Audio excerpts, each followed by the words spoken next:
ప్రభు నామానికే మహిమ కలుగునుగాక. కూడి వచ్చిన మీ అందరికీ, కర్మల ఆత్మీయ సహవాస సంఘ విశ్వాసులందరికీ మన ప్రభువును ఆయన ప్రియ కుమారుడునైన యేసుక్రీస్తు వారి శ్రేష్టమైన నామలో శుభములు మరియు అందరికీ వందనాలు. పరమగీతము 6వ అధ్యాయాన్ని మనం ధ్యానం చేసుకుంటాం. పరమగీతము 6వ అధ్యాయం 13వ వచనాన్ని చదువుతాను. షోలమ్మితి రమ్ము రమ్ము, మేము నిన్ను ఆశతేరా చూచుటకై తిరిగి రమ్ము. షోలమ్మితి యందు మీకు ముచ్చట పుట్టించినదేది? ఆమె మహనీయము నాటకమంతా వింత అయినదా?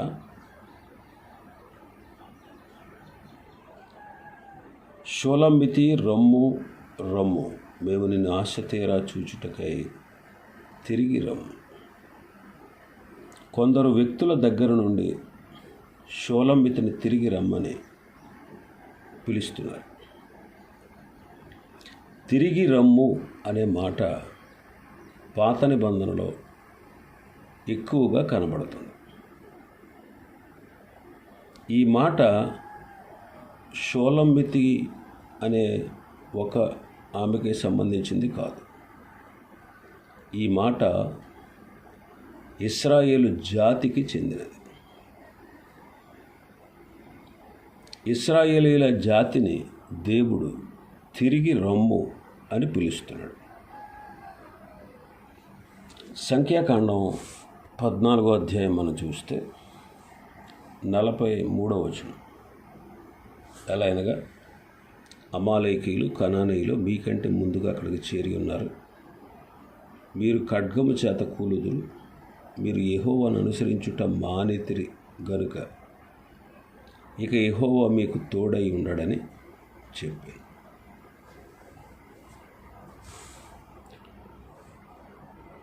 కనాను దేశాన్ని స్వతంత్రించుకొనుటకు దేవుడు ఐగుప్తు నుంచి, బానిసత్వం నుంచి, ఫరో యొక్క అధికారం నుండి దేవుడు ఇశ్రాయేలును విడిపించారు. వాళ్ళు ప్రయాణమై వచ్చారు, ఎర్ర సముద్రాన్ని దాటారు. కనాను దేశపు పొలిమేరల్లోకి వచ్చినప్పుడు వాళ్ళందరూ అన్నారు, మనం వెళ్ళబోయేటువంటి దేశాన్ని వేగు చూచుటకు ప్రతి గోత్రం నుంచి ఒక్కొక్క వ్యక్తిని పంపుదామని మోషేని అడిగారు.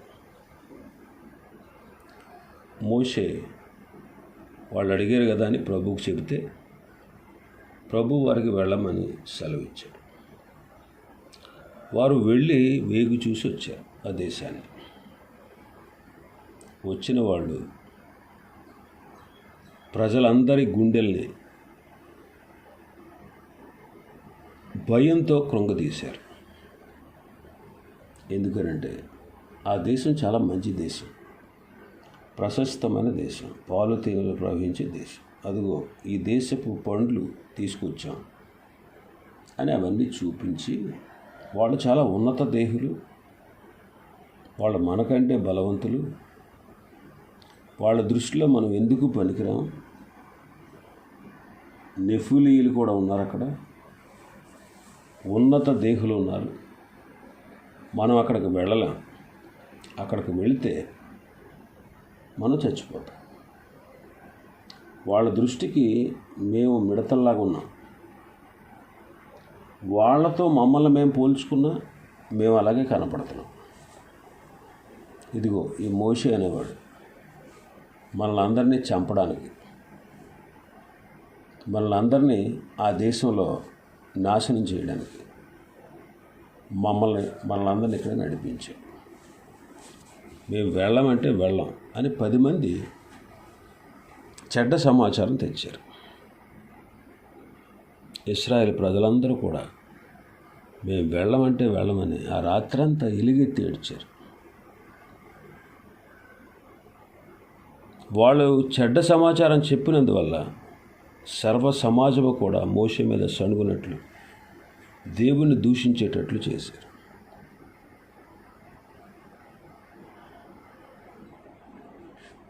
ఉదయాన్నే మోషే వాళ్ళ దగ్గరికి వచ్చి, మీరు ఆ దేశానికి వెళ్ళరు, మీరు దోచబడతారు అని చెప్పిన మీ పిల్లలు ఆ దేశాన్ని స్వతంత్రించుకుంటారు అని చెప్పినప్పుడు వాళ్ళు ఉదయాన్నే లేచి అంటారు మోషేతో, చిత్తమండి, మేము పాపం చేసాం, యెహోవా చెప్పిన స్థలానికి మేము వెళ్తాం అని చెప్పి అన్నారు. అప్పుడు మోషే అన్నాడు, వద్దు, మీరు దేవుని మాట మేరుతున్నారు. వెళ్ళమన్నప్పుడేమో వెళ్ళమన్నారు, వెళ్ళొద్దు అన్నప్పుడేమో ఇప్పుడు వెళ్ళడానికి సిద్ధపడుతున్నారు. మీరు వెళ్ళిన అది ఆ దేశం మీకు దక్కదు, మీరు అనుకున్నట్టుగా అది కొనసాగదు. యెహోవా మీ మధ్య లేడు, మీరు మీ శత్రువులు ఎదుట హతము చేయబడతారు, మీరు వెళ్ళకండి అని చెప్పాడు. యెహోవాను అనుసరించుట మీరు మానేశారు కాబట్టి ఇక మీకు యెహోవా మీకు తోడై ఉండడు అని చెప్పాడు. అయినా సరే వాళ్ళు మూర్ఖించారు. మూర్ఖత్వంతో కొండకు వెళ్ళి వాళ్ళు బయలుదేరి వెళ్ళారు. వాళ్ళను ఆ కనానీయులు తరిమి హతము చేశారు, వెళ్ళిన వాళ్ళందరూ. ఇక్కడ మనం చూస్తే వచనంలో దేవుని ప్రజలు దేవునికి వీపు చూపించారు. అందువల్ల వారు దేవుని అనుసరించుటకు ఆయన వైపు తిరగాలని దేవుడు సెలవిస్తాడు. దేవుని వైపు తన ప్రజలు తిరగాలని దేవుడు అనేక మంది ప్రవక్తల ద్వారా వాళ్ళకు తెలియపరిచారు. హోషేయ గ్రంథం 7వ అధ్యాయం 16వ వచనం, వారు తిరుగుదురు గాని సర్వోన్నతుడైన వాని యొద్దకు తిరగరు, వారు అక్కరకు రాని విల్లువలే ఉన్నారు, వారి అధిపతులు తాము పలికిన గర్వపు మాటలలో చిక్కుపడి కత్తిపోలగుదురు. ఇలాగున వారు ఐగుప్తు దేశంలో అపహాస్యము నందుదురు. వారు తిరుగుదురు కానీ సర్వోన్నతుడైన వాని వద్దకు తిరగరు అంటున్నాడు. దేవుని ప్రజలు సర్వోన్నతుడైన దేవుని వైపు తిరగాలని ఈ వచనంలో ప్రభువే సెలవిస్తున్నాడు. రాజుల మొదటి గ్రంథం 8వ అధ్యాయం 33వ వచనం,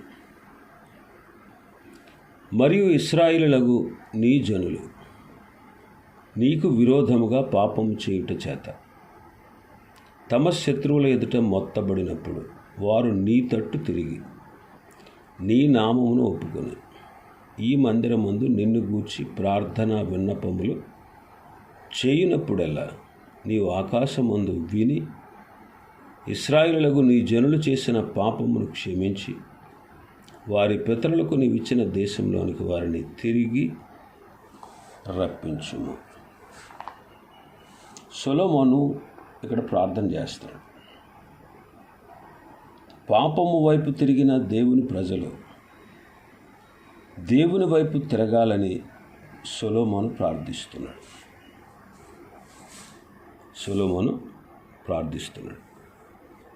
పాపము చేసే ప్రజలు దేవుని వైపు తిరగారు.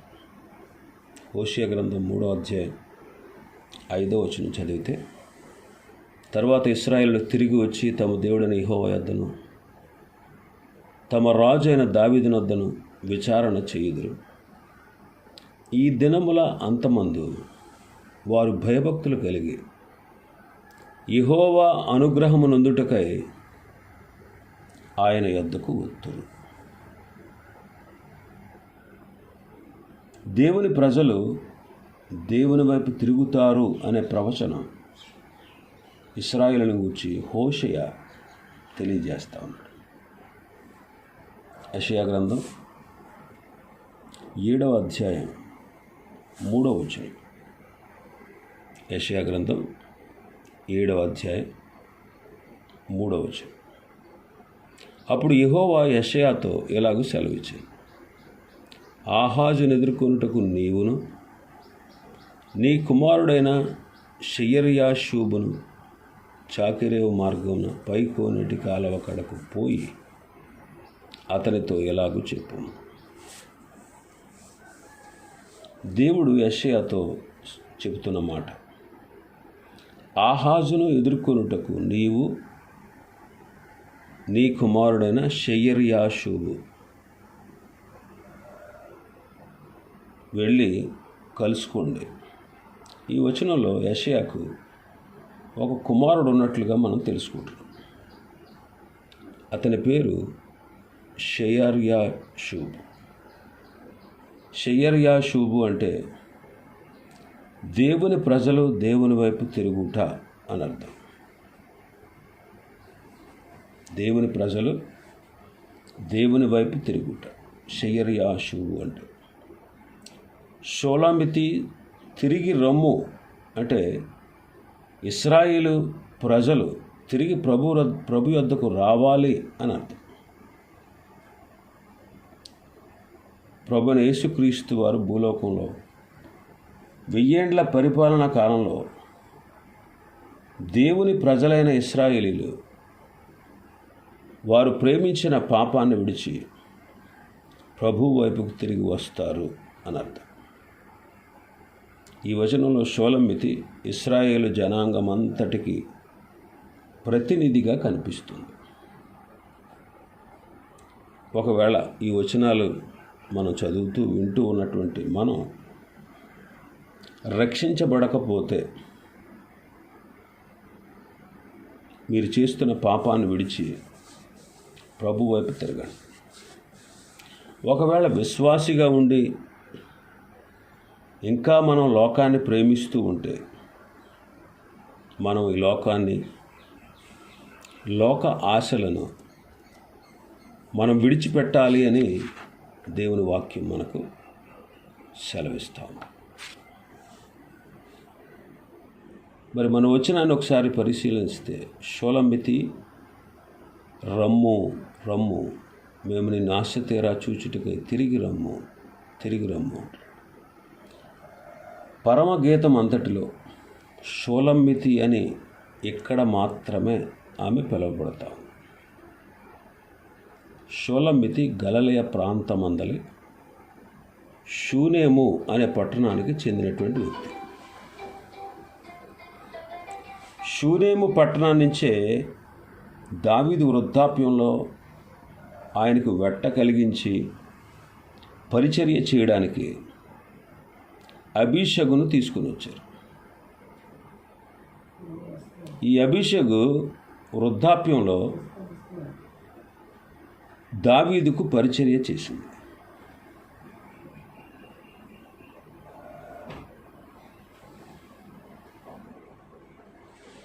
సొలొమోను, షోలమ్మితి ఈ 2 పేర్లు ఒకరి ప్రక్క ఒకరు ఉండుట వలన వారు వివాహమునకు సిద్ధమవుతున్నారని మనం అర్థం చేసుకోవాలి.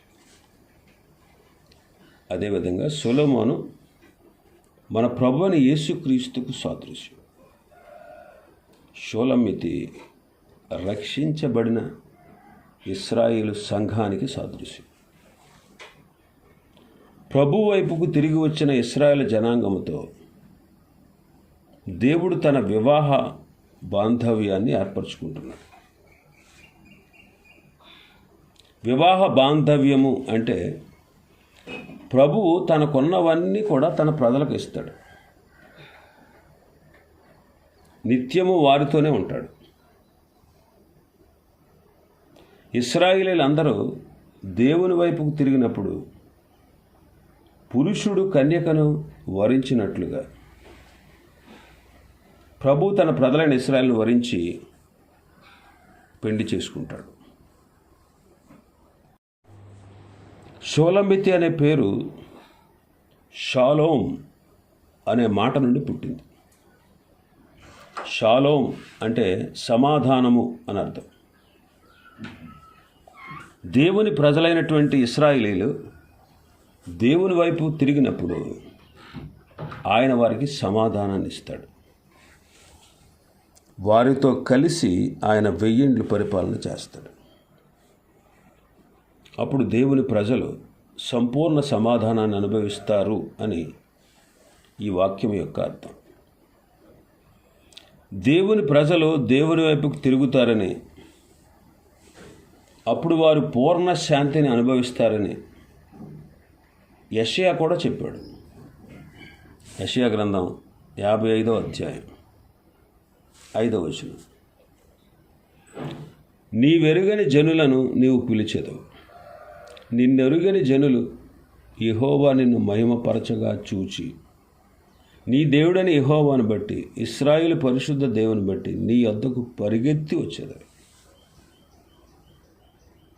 నీవు ఎరుగని జనులను నీవు పిలిచెదవు, నిన్ను ఎరుగని జనులు యెహోవా నిన్ను మహిమపరచగా చూచి, నీ దేవుడని యెహోవాను బట్టి, ఇశ్రాయేలు పరిశుద్ధ దేవుని బట్టి నీ యొద్దకు పరిగెత్తుకొని వచ్చేది. ఈ వచనంలో కూడా ఇశ్రాయేలీయులు దేవుని వద్దకు తిరిగి వస్తారని మనం చదువుతున్నాం.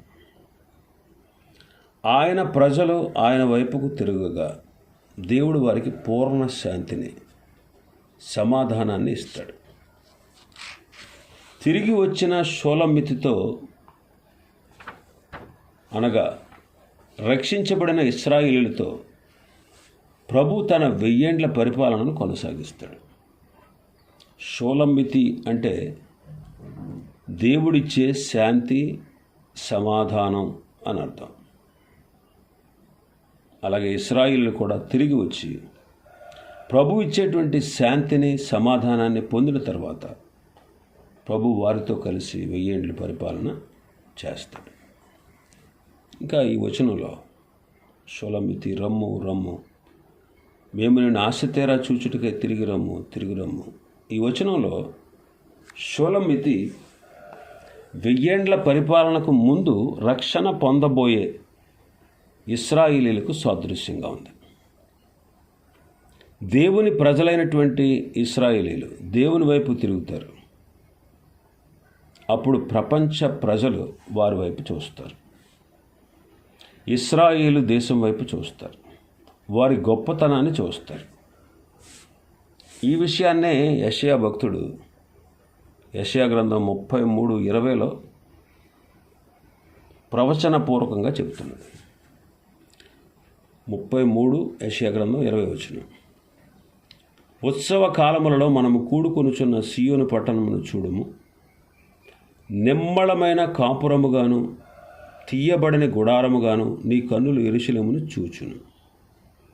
దాని మేకులు ఎన్నడను ఓడదీయబడవు, దాని త్రాళ్లలో ఒక్కటి అయినను తెగదు.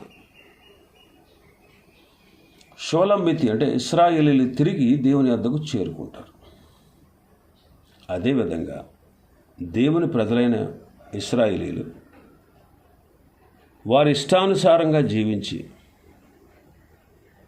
చివరకు ఇశ్రాయేలు దేశానికి చేరే దినాలు రాబోతూ ఉన్నాయి.